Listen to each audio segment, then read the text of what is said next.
নমস্কার, আমোদরিয়া নিউজে সকলকে জানাই স্বাগত।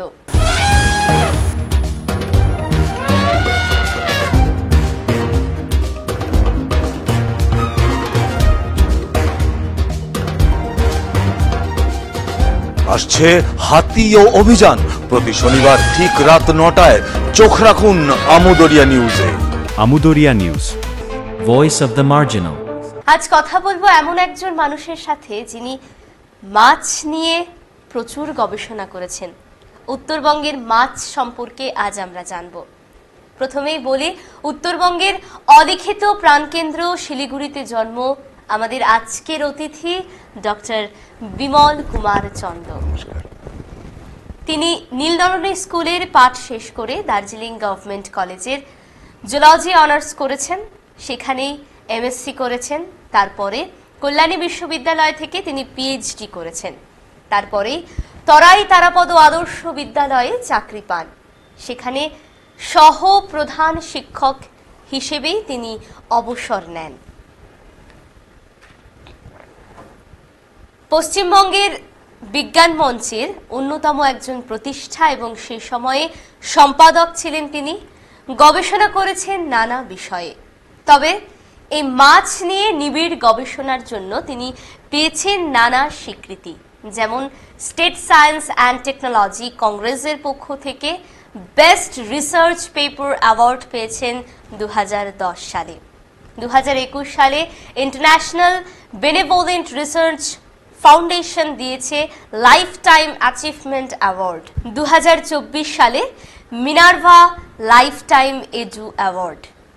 উত্তরবঙ্গের মাছ বৈচিত্র্য ও সংরক্ষণ শিরোনামে তিনি একটি বই লিখেছেন 2013 সালে, যা অসম্ভব জনপ্রিয়। পরে বন বিভাগের উদ্যোগে তার একটি ইংরেজি বই মাছ নিয়েই প্রকাশিত হয়েছে। আজকের অতিথির ব্যাপারে তো এইটুকু বললাম, বাকিটা অতিথির মুখ থেকেই আমরা আজ শুনবো। প্রথমেই নমস্কার, স্বাগত আমাদের আমোদরিয়া নিউজের স্টুডিওতে। কেমন আছেন স্যার আপনি? আছি, ভালোই আছি, চলছে কাজকর্ম। একদম। এখন কি করছেন? এই মুহূর্তে যে কাজগুলো চলছে সেটা আবার ওই মাছ নিয়েই নতুন নতুন তথ্য সংগ্রহ ইত্যাদি কাজগুলো যেমন এগিয়ে যাচ্ছে। পাশাপাশি আরেকটু চিন্তা ভাবনা হচ্ছে, বিশেষ করে তাদের সংরক্ষণের জায়গাটাতে একটু বেশি বেশি করে ভাবনা চিন্তা করতে হচ্ছে। একদম একদম। তাহলে প্রথমেই আমরা একেবারে শুরু থেকেই শুরু করি। একটা জেনারেল ইনফরমেশন চাইছি আপনার কাছ থেকে। মানে ধরুন, এই অঞ্চলে উত্তরবঙ্গের পাহাড় সমতল অরণ্য রয়েছে, সেখানে গঙ্গা ব্রহ্মপুত্র দুটিরই সংযোগ রয়েছে। তা কিরকম মাছ রয়েছে এখানে? সত্যি এই উত্তরবঙ্গ যেমন বৈচিত্র্যে ভরা বিভিন্ন জনজাতির বাস, একদম ঠিক সেরকম ভাবেই আমাদের মাছ নিয়ে বিশেষ করে বিভিন্ন বন্যপ্রাণ যেমন রয়েছে, এই বন্যপ্রাণে অন্তর্ভুক্ত মাছও রয়েছে। সেই মাছের যে বৈচিত্র্য, সেই বৈচিত্র্য শুধু আমাকে আকৃষ্ট করেছে তা নয়, আমার আগে অনেকেই বিভিন্ন প্রকৃতিবিদ, দেশি বিদেশি প্রকৃতিবিদরা এই অঞ্চলে কিন্তু মাছের বৈচিত্র্য নিয়ে তারা গবেষণা করেছেন। তো সেগুলো তথ্যগুলো তো আমরা বিভিন্ন জার্নালেই পাই, বিভিন্ন বই পুস্তকে রয়েছে, সীমাবদ্ধ রয়েছে, কিন্তু আমাদের এই অঞ্চলে মানুষের মধ্যে তার ব্যাপক ব্যবহার বা তার সংরক্ষণের ভাবনা চিন্তাটা সেরকমভাবে অনুভূত হয়নি। তা সেই প্রচেষ্টা নিয়েই আমারও এগিয়ে যাওয়া। তা ইতিহাস যদি আমরা লক্ষ্য করি, তবে এই সমস্ত ব্রিটিশ ভারতের সময় থেকে ডিএইচই স্যান্ডার সে 1895 সালে তিনি যে তথ্য দেন, তার মধ্যে আমরা 125 প্রজাতির মাছ আমরা এই অঞ্চল থেকে দেখেছি।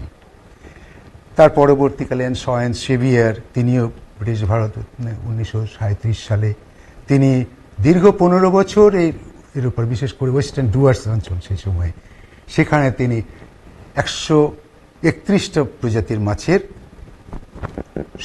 সন্ধান আমাদের দেন। তো এগুলো তো এখনো পর্যন্ত জার্নালের মধ্যে সীমাবদ্ধ থাকে, কিন্তু আমাদের জনমানসে সেগুলোর কিন্তু খুব একটা সে সম্পর্কে তথ্যগুলো প্রকাশিত হয় না। তা সেগুলোকে নিয়ে জনমানুষের মধ্যে বিজ্ঞান আন্দোলনে, বিজ্ঞান চর্চার মধ্যে দিয়ে যদি সাধারণ মানুষের মধ্যে এই চর্চাটাকে ছড়িয়ে দেওয়া যায়, তবে সংরক্ষণের জায়গাটা আমরা ভাবি যে আরও আমরা ভাবতে পারবো নতুন করে, কেন এগুলো তো হারিয়ে যাচ্ছে। সেগুলো নিয়ে আলোচনা হবে অনেক বেশি বিস্তারিতভাবেই। তবে এই অঞ্চলে মাছের আরেকটি, শুধু তাই নয়, এটা তো গেল ব্রিটিশ পিরিয়ডে। আমি 2006-07 সালে এই অঞ্চলে যে সার্ভে শুরু করি মাছ নিয়ে, তখন দেখতে পেলাম যে বিভিন্ন তথ্য থেকে 2002 সালে জার্মানি থেকে কুলান্দান ব্রিজ বলে দুজন, তারা কিন্তু এই অঞ্চল দিয়ে সেই সংকোচ নদী হয়ে এই ডুয়ার্সে অঞ্চলে কাজ করে আবার তারা ওইদিকে বাংলাদেশ হয়ে, পাকিস্তান হয়ে, আফগানিস্তান হয়ে তারা কাজ করে চলে গেছেন। 2 বছর পরে 2004 সালে মিচিগান বিশ্ববিদ্যালয়ের ফিশ মিউজিয়ামের হিয়ক্ষিনং, জুনিয়াল ডিগনাল, অ্যান্টিভুরেলা, তারা এই অঞ্চলে বিশেষ করে তিস্তা, জলঢাকা এই সমস্ত অঞ্চলে যথেষ্ট কাজ করে গেছেন তারা, এবং সেখান থেকে নতুন নতুন প্রজাতির মাছের সন্ধান তারা দিয়েছেন। তা সেটা আমাকে আরও উদ্বুদ্ধ করেছে। আমি 2006 সালে, 2 বছর গ্যাপ, 2002, 2004, 2006, 6-7 সালে আমি কাজ করতে শুরু করলাম। তা এই সময় দেখা গেল যে নতুন প্রজাতির মাছ যেমন আমরা পেলাম, বিশেষ করে জার্মান কুলান্দান ব্রিজ যেটা দিলেন, একটা নতুন জিনাস আমাদের উপহার দিলেন আমাদের এই অঞ্চল থেকে, একটা নতুন জিনাস, যেমন ডারিও একটা নতুন জেনাস এবং স্পিসিস, ডারিও দুটোই নতুন। তা এরকম একটা প্রজাতি আমরা নতুন পেলাম, যেটা আমরা ছোট বটকই, যে আমরা জানি আমাদের এখানে মানুষের জানেন যে বটকই বলে একটা মাছ আছে, সেই বটকইয়েরই ক্ষুদ্র সংস্করণ, প্রায় একেবারে ছোট, 2-2.5-3 সেন্টিমিটার লম্বা হবে এই মাছটা। এই বৈচিত্র্য সত্যি নজর কাড়ে, সে ছবিও আছে আমাদের কাছে। তো এটা প্রথম পাওয়া, দেখি একটু সেই ছবিটা। সেই ছবিটা পাওয়া যাবে এখানেই, সেই ছবিটা দেখাচ্ছি।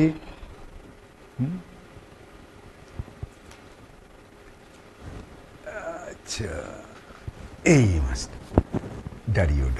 আচ্ছা, ডারিও, এই যে রেড শেডের যে মাছটা, একদম।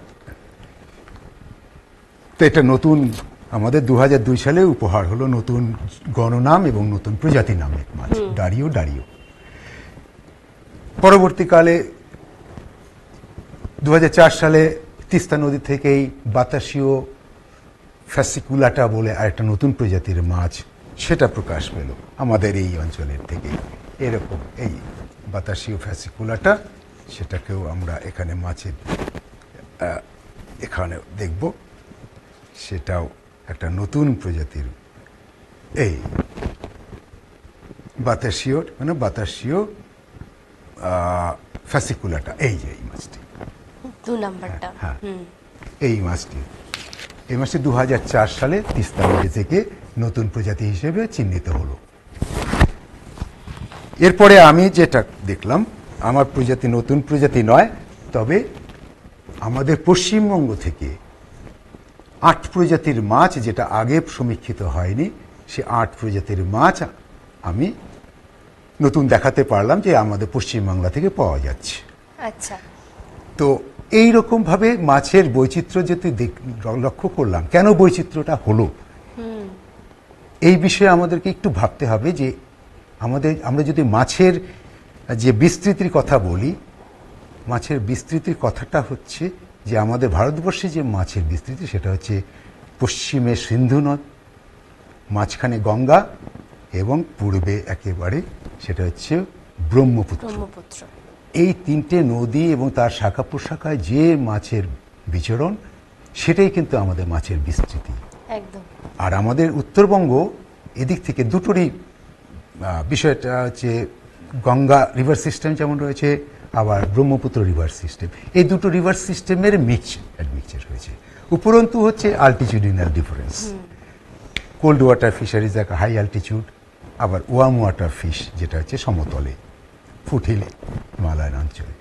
তা এর ফলে যে বৈচিত্র্যটা আর রিচনেস, বিশেষ করে প্রজাতির যে বৈচিত্র্য, সেই বৈচিত্র্যটা বেড়েছে।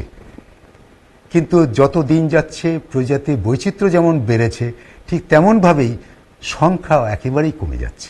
আচ্ছা, তো এরকমও দেখা গেছে আমি কতগুলো প্রজাতির মাছ পেয়েছি, এখনো পর্যন্ত একটি মাত্র পেয়েছি, এখনো পর্যন্ত দ্বিতীয়টি এখনো পাইনি, এরকম রয়েছে। কি নাম সেই মাছগুলোর? যে প্যাঞ্জিও বলে, অ্যাকান্থোপথ্যালমাস প্যাঞ্জিয়া, এটা আগে নাম বলতো। আচ্ছা। এটা আমি এখনো একটা পেয়েছি। তারপরে অ্যাম্বলিসেপস আপাঙ্গি বলে একটা মাছ,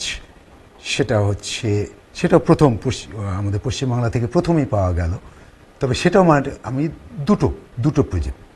দুটো স্পেসিমেনে পেয়েছিলাম। আর তার পরবর্তীকালে যখনই কোনো সার্ভে করছি এখনো পর্যন্ত আর তাদের আমি এখনো পাইনি। তারপরে টিনপস নোবিলিস, মধুমালা বলে বাংলাদেশে বলে মধুমালা, সেই মাছও কিন্তু সংখ্যা খুব কম।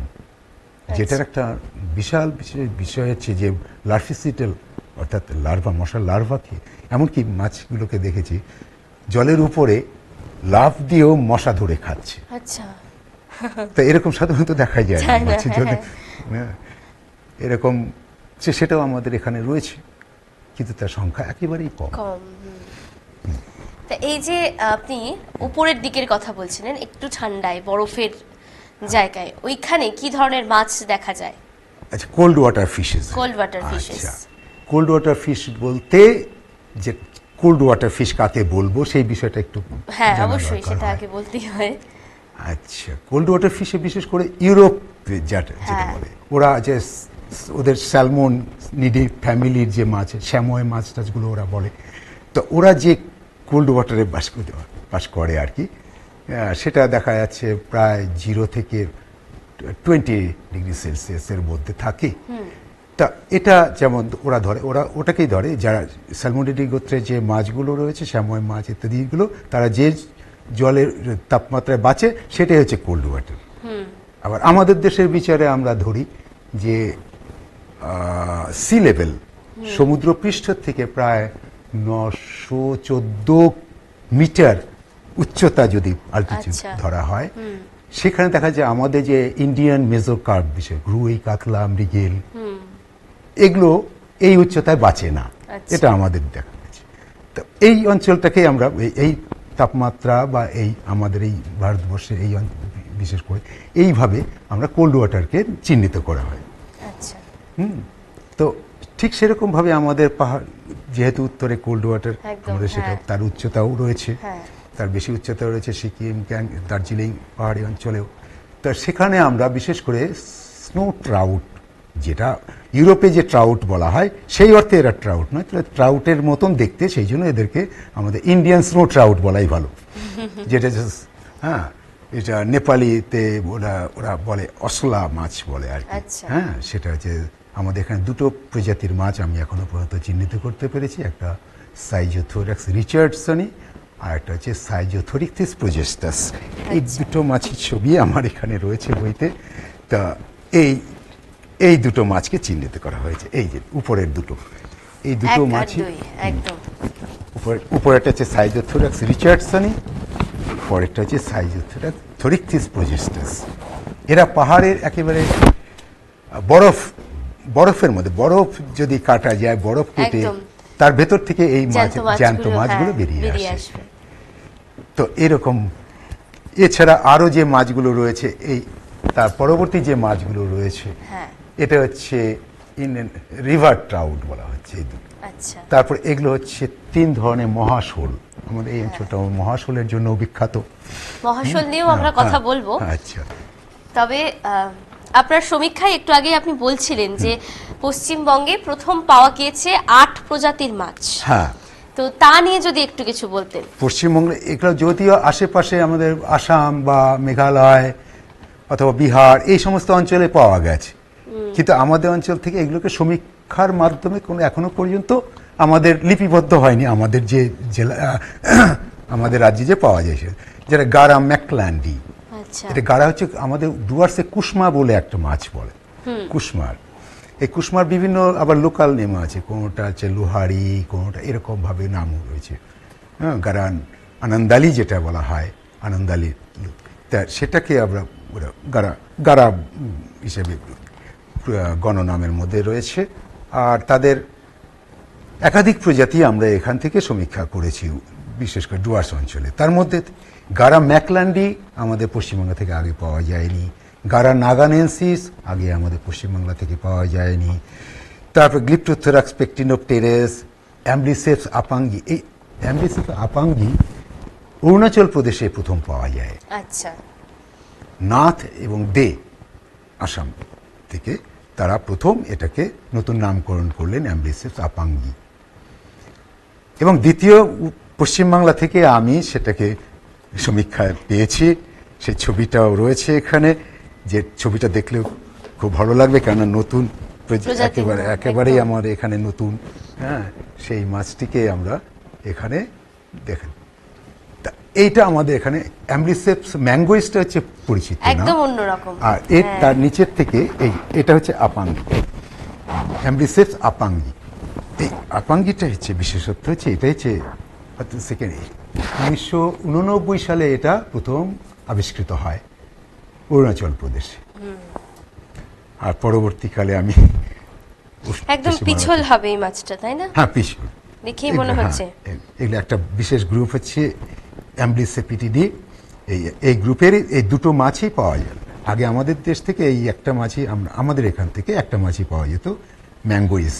আচ্ছা, হ্যাঁ, তা আর অ্যাম্বলিসেস আপাঙ্গিটা পরবর্তীকালে এটা পাওয়া গেল। এইভাবেই আমাদের এই এছাড়া খোলসে আরেকটা নতুন ল্যাবিওসাস প্রজাতি পাওয়া গেছে, চাঁদা মাছ একটা বাকুলিস প্রজাতি পাওয়া গেছে। হ্যাঁ, বটিয়া লোহার চারটা, এটা আগে এটা অনেকবারই নামটা এসছে, বিভিন্ন প্রদেশেই পাওয়া গেছে, কিন্তু পশ্চিমবাংলা থেকে সেইভাবে আগে সমীক্ষিত হয়নি, যেটা যুক্ত হয়ে গেল আর কি। এইভাবে মোট 8টি প্রজাতির মাছ সমীক্ষিত হয়েছে এবং ভাবছি আরও কিছু মাছের সংখ্যা বাড়বে। একদম আমার সংগ্রহে রয়েছে, ওগুলোকে এখনো পর্যন্ত স্টাডি করা বাকি আছে। একদম। আর একটু আগেই আপনি বলছিলেন মহাশোলের কথা। এই মহাশোল সহ কিছু মাছ এখন কিন্তু প্রায় লুপ্তপ্রায়, মানে বিলুপ্ত হয়ে যাচ্ছে, হতে চলেছে আর কি। তো আমরা প্রথম পর্বের আলোচনাটা তবে এখানেই শেষ করি। আমরা এই পর্বটা নিয়ে আবার মহাশোল এবং কিছু বিলুপ্তপ্রায় মাছের গল্প নিয়ে বা কথা নিয়ে অবশ্যই আমরা আবার দ্বিতীয় পর্বে ফিরছি। আপাতত প্রথম পর্ব এখানেই শেষ। চোখ রাখুন আমাদের আমুদরিয়া নিউজের পর্দায়, অবশ্যই জানতে পারবেন দ্বিতীয় পর্বে বাকি গল্প। ধন্যবাদ।